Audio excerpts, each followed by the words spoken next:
Pastāst, kādu foršu cepuri es tev dabūju autoservisā. Forši. Tagad es būšu staigājuši reklāmu priekš Shell.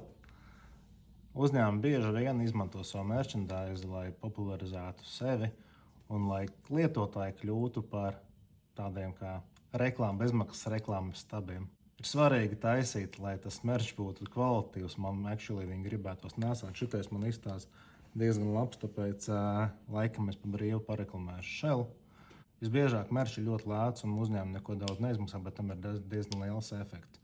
Piemēram, visbiežākais Pilspēle man ir no telefona servisa, un katru reizi to izmantojot, es atceros par šo servisu. Un nākamreiz, kad es došos kaut ko labot, piemēram, man telefonu vai austiņas, es visdrīzāk izmantošu šo servisu, tas man paliek prātā. Ja arī tu pazīsti kādu, kam ļoti patīk merch,